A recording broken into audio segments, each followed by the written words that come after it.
in Shelby County Sheriff's Office domestic violence units.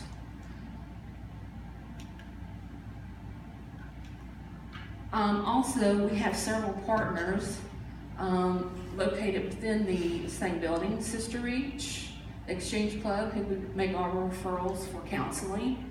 Also, some of our part-time partners, again, the District Attorney's Office, Memphis Area Legal Services, Community Legal Center, Victims of Victory, CAP, the Cocaine Alcohol and Awareness Program, the YWCA, Memphis Gay Lesbian Community Center, and Planned Parenthood. And then these are many of our off-site partners who we make a lot of our referrals to. So if a person comes in, they've been a victim of domestic violence, typically what happens is they go to MPD or Sheriff's Office to pursue a warrant. They get brought over to our office to do the order of protection, if they want. Not all the times do they want to do the order of protection. But we do also make referrals for housing, counseling,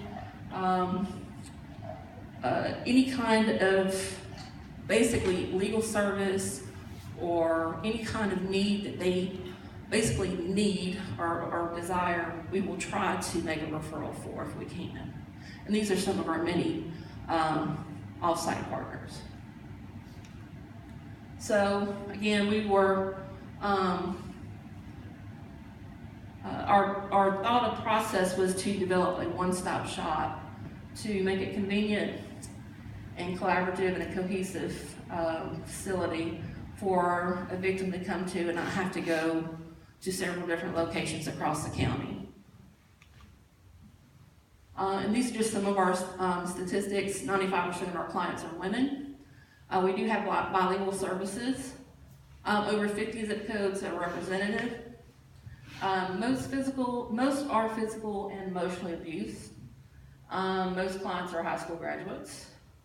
And it does cross all socioeconomic, race, ethnicity, thank you, education levels, but we mostly see low-income families, and that's basically because of the lack of resources and the need of our assistance. And again, usually they're seeking order protection, financial assistance, civil legal advice, counseling, or housing. And again, those are some of our services that are provided. Typically, when a person comes in, what we do, once they speak with the detectives, if they do want to do an order of protection, we go ahead and process that for them. But we do also do safety planning. Sometimes a victim sometimes it may not necessarily be the right thing for a client to get a order of protection at the time. Sometimes they might need to leave town. You never know. Maybe the person has isolated them here. All their family is, say, in Little Rock. They just want to get back home. And we'll try to help them do that. There's no sense in keeping them here and coming back to court and bringing them back into the danger zone, so to speak. So there's always different cases that can come up that would, provide different objectives for our center. And again, we do provide emergency housing, legal services, court advocacy, and we do refer a lot of referrals for counseling. And we do have other services available, like for instance, the HIV testing, and also, as I said before, we do have a bilingual navigator. Orders of protections, we process them usually in about 30 minutes to fill out the paperwork. By the time we get finished with you, it's probably going to be about a 2-hour process. So that in itself can be very taxing, and unfortunately, we can't always get to everybody in one day, but we do try to get as many as we can. The order of protection, a lot of people think that it's a magic wand, and it's going to make the abuser disappear. Well, unfortunately, that's not the case. Usually the order of protection has one or two effects. It either is going to make the other person more angry and possibly more violent, or they're going to, try to contact the victim apologize, please, take me back. I promise I won't do it again. And we have a lot of people come in, unfortunately, and never follow through the process. And one thing about the order of protection is the other person has to be served with the order for it to go into effect. So that's sometimes can be a big hindrance in somebody obtaining an order of protection, because unfortunately, a lot of times these people know that all they have to do is not answer the door, and the sheriff's office comes, and they won't ever have to go to court. Also at the court hearing, the commissioner will decide whether or not to put the order of protection in place. Usually it's for 1 year, and it's a no contact order, so can't contact them in person, email, text message, social media, anything like that. If the victim misses the court date, the case will be dismissed, and there has to be a new incident before the person can get an order of protection. And also, if the offender doesn't show, but they were granted, and the victim shows up, the order of protection will be granted by default. The offender can agree to the order or fight it. And as I said before, the full order of protection is good for 1 year. At the end of the 1 year, a person can file for an extension of their order of protection, and it can possibly be granted for up to 5 to 10 years. So it's real important that while you have an order of protection, if you report all the violations to MPD or Sheriff's Office, and the person is arrested for violating the order, then you can possibly get your order extended for 5 to 10 years. So that is it. Is there any questions about one of? Yes, sir. The services that you offer, it seems like it's kind of specific for adults. Do you offer your services to like young people? We do. Are there special processes that you have to go through in order to render those services? Well, an adult has to be with the minor when they come in.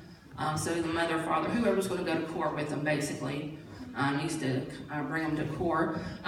There are some services that are not available because they are minors, but we do try to get them referred for what we can, so counseling or anything of that nature. But as long as an adult comes in with them, and we do see a lot of that, a lot of minors.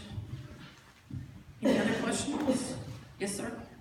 I had a older sister. She's a lesbian, and she was in a domestic violence relationship. And I would always get called to come get her to get away, but she would always go back to the situation. And so, what could someone do if they're in a situation where they're telling the person to go to someone to stop it or just leave, but they keep going back? What do you do when you're the one that's always being called to come rescue them before it gets too out of control? What would you do for yourself or for her? For her. I would give her as much information as possible on domestic violence. Maybe suggest she get some counseling. Sometimes you have to be a little tricky. Sometimes I've had clients who have been brought in for one thing, like say that the person said, well, I need to go and do this, take care of this at the Family Safety Center, will you go with me? Okay, and then all of a sudden they turn, this is why you're here, I want you to talk to someone about this. And it actually has worked. It may not work in all cases. I mean, you really need to know the person before you try something like that. But I would suggest getting as much material possible to give to her to read over. There are some excellent, we do have some excellent material that I can actually, give you. But again, it all depends. I mean, the person has to receive it. The person has to want to get out of that relationship. And unfortunately, that's something you can't control, So, I mean, it's good that she has you to turn to, because one day she's going to make the decision to leave, hopefully. Usually, statistics show that it takes an average of 7 times before a person actually leaves an abusive relationship. And it's for many of the reasons we showed up there. It could be maybe she has low self-esteem and she feels she won't find someone else. Her And- excuse was always love. I'm sorry? Her excuse was always love. Exactly. I'm not gonna find another person who loves me like this. You know, I won't find another person, period. It's much easier living in our apartment where we share the rent and share the utilities. You know, anything like that can be a reason why a person stays, unfortunately, because I mean, it's just difficult to leave and get, you know, to assert your independence and do what it's necessary to leave an abusive relationship. But it's a good thing that she has you. Sometimes people don't have anyone. So that's good. Any other questions? Yes, sir. What's the difference between the order of protection and restraining order as far as like contents of the protection and also like the limitations, time frame?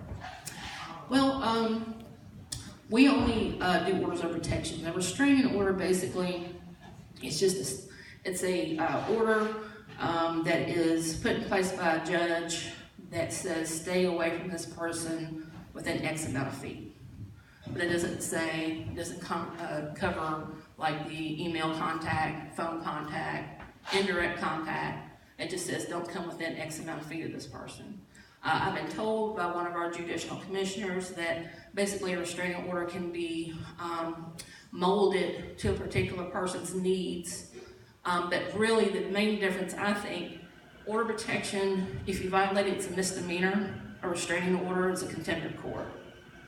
So this one has a lot more teeth to it, the order of protection. So with the restraining order, you actually can contact that person by other means, but physically you have to stay away. Correct, you have to stay within X amount. And I've heard, David, you may be able to inform me of this, that MPD enforces an order of protection to a certain amount of feet, but it's not spelled out in the actual document. Have you been, I've heard some officers say, but I'm like, well, all I know is I would say if they come on your property, it's a violation. Now, if they pop up and you go to Walmart at the same time and they're there, you're in one checkout and he's in another checkout or the other person's in another checkout, that's not a violation until they speak to you or make contact with you, and then it's a violation. For order of protection, you don't have to go to court for that. I'm sorry? You don't have to go to court for that, do you? You do. You do, okay. Yeah, because if you don't go to court, they're just going to throw it out. So you have to go to court, and many times it's not, unfortunately, it's not like handing out candy. I mean, you have to have evidence to back up your allegations. There's a lot of times that clients that go through the whole process and at the very end, for whatever reason, they may not get their order of protection. The judge may not feel that they had enough evidence for whatever reason. The other person could bring an attorney, and that will cause the other person to have to get an attorney, and maybe they don't have the means to do that. So there's a lot of different variables that can pop up that could possibly cause an order to get dismissed. But the first and foremost is if you don't show up in court, they're going to dismiss it, no questions asked. Any other questions? Did you have one? The shelters, Mm-hmm. how do they cater to the victims? Do they have shelters for women, children, just women's shelters, just men's shelters, men and children? How do they? Unfortunately, the shelter and housing situation here in Memphis is, it really can't meet the need of what is the amount of cases that we have. But for most part, it just depends on the certain entity that you're referring the person to. Some take children, some don't. Some only take children between a certain age, some won't take male children. It just really depends. We do have, the Family Safety Center has an emergency shelter that we can put a person up in for typically around a 3-day period, just to try to get the person out of the violent atmosphere, and hopefully they can either, go with a friend or family just to get them out of the house. So if you call the police, if there's a domestic violence episode, call the police, let them know I don't want to stay here tonight. Maybe there's not enough at that time to arrest the other person. or maybe the other person left the scene. Let's say